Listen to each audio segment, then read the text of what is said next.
Hey folks, Bearded Appliance Repair, Thermador gas cooktop for you today. Customers having issues with their extra low simmer.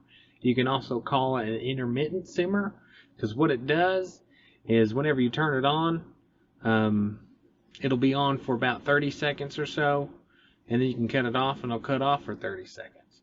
So what this extra low simmer does is just cut out the flame for a number of seconds, then it cuts it back on for a number of seconds, cuts it off and on, and it all depends on which setting it's on.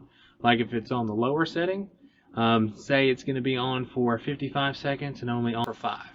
And then you got it on the higher portion of the extra low sim, and it'll be on for 55 seconds and off for 5. So it all depends on where it's sitting. But what this customer was experiencing is it was working on the left rear, but it was not working on the left front. And that's what we're going to get into today.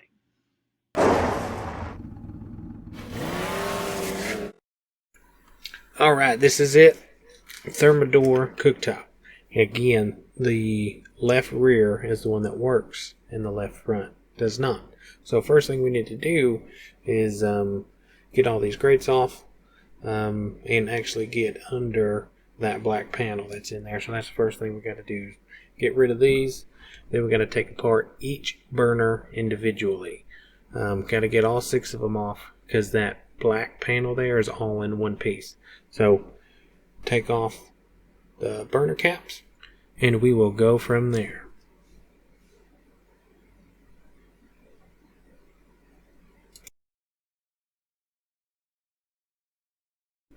Alright, burner caps are off. So I'm going to fast forward this because this does take a little bit of time. But got some torque screws we got to get out, 2 on each burner. Once we get those out, we can pull the star up, and it will come with some wiring that we will have to disconnect. So you'll see that here in a few, and it's fast. There's a lot of them. So if you guys need to see this slowly, I mean, you can pause it or something like that. But we'd be waiting here for another 2 minutes to watch everything. Anyways, we got those star pieces off. So there's one more screw underneath that. Same torque screw that you'll be using to get the top portion off. And then you can pull those guys out.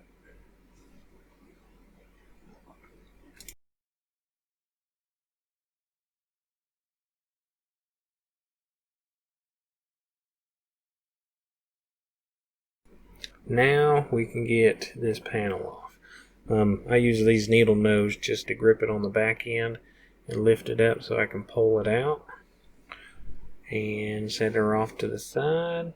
I've had this thing apart already, so that aluminum piece right there, I mean, that's what that is. Anyways, this is inside the cooktop. First thing I'm doing is disconnecting the power here. Now what I'm doing here is I'm changing the wiring. The wiring on the left rear, I'm swapping to the left front. And I'm also disconnecting all the other spark modules just in case. Just doing this for safety aspects, but anyways. My goal here is to change the wiring from the left front and move it to the left rear, and then the left rear and move it to the left front.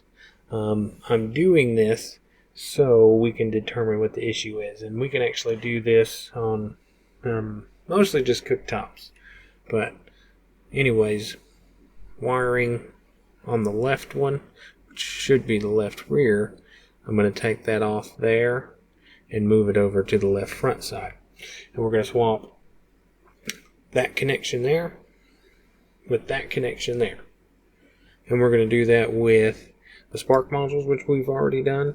And we're going to do it with the gas valves. You'll see all that, but I'm just showing you guys where these things are and let you guys see what I do here. There is enough slack to be able to swap the two. That's good. This is the first time I've actually tried this, and it's actually working out pretty well. But yeah, you just got the 2 connections on the valves, and then you got the connections on the gas valves, and you just swap those over. Yeah, move the ones on the left to the right and the ones on the right to the left.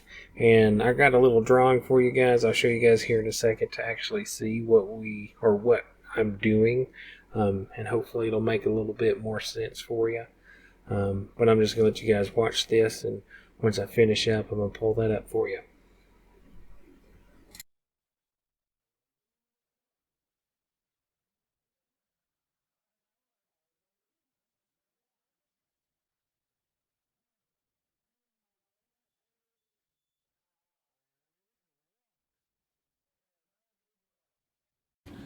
All right, I made a little drawing for you guys, so it might make a little bit more sense to some of you what we just did if you saw it on paper.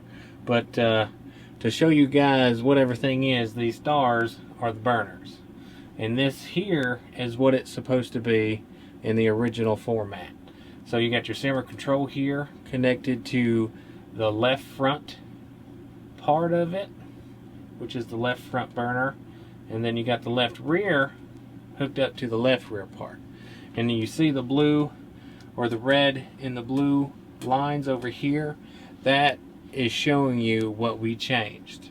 So the red lines are supposed to go to the left rear, and then the blue lines are supposed to go to the left front, but we swapped them around. And what we do by doing this helps us determine what the issue is.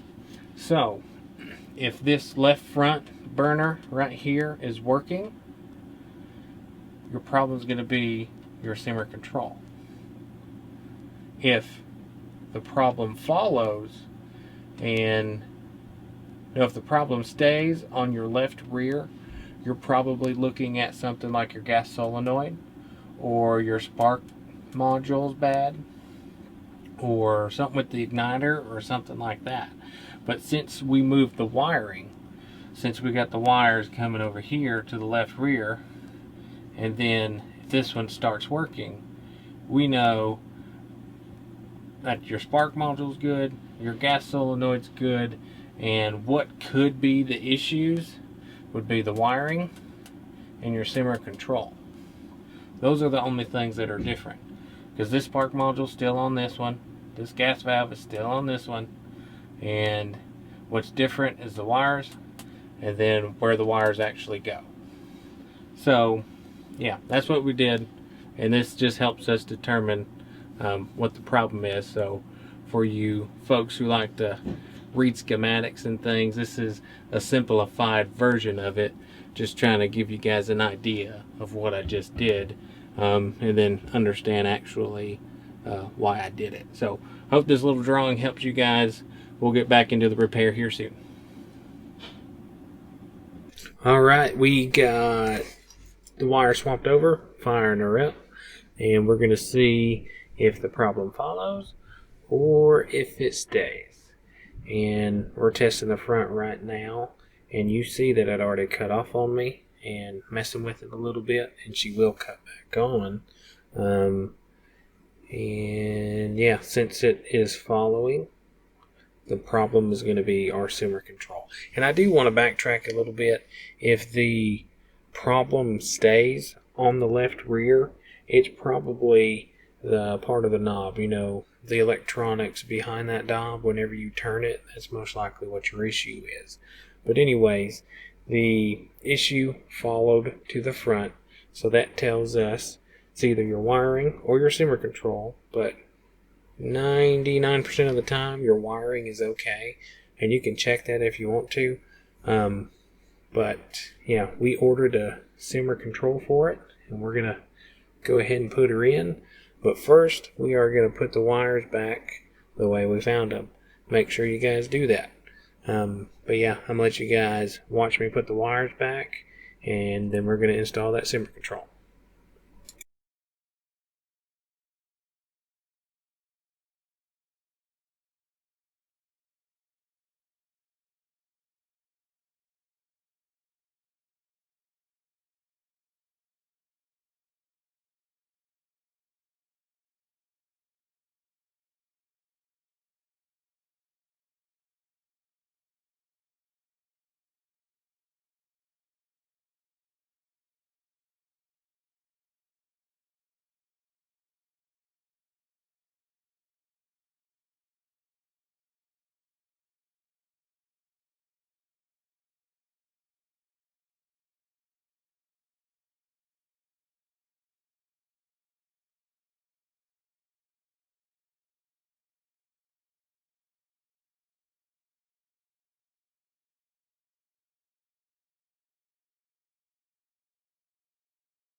Alright, everything is back where it needs to be. So we're going to change out this simmer control. I already took off that plate that's over it. But there's a ground wire that connects to the simmer control. Get that guy out first, and then it's just held in by tabs. You pretty much just pull the tab out of the way, and you can lift that simmer control up on one side, and you'll pull it out of the tabs on the other. There are wire connections. You gotta disconnect on the left and the right. But if you got the right simmer control, we actually had a fiasco with this job here. Kept on getting in the wrong part multiple times. We finally got the right one, so I've had a lot of practice doing this. But yeah, you just get it out of those tabs and get the new one, put the new one in the tabs. Don't forget to put that ground wire back on, and then reconnecting the wires. Then you put that panel back on, and then you can put everything back together and test it. So I'm going to let you guys watch the rest of this, putting it back together, and we'll chime in at the end.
Alright, we're 95% put back together.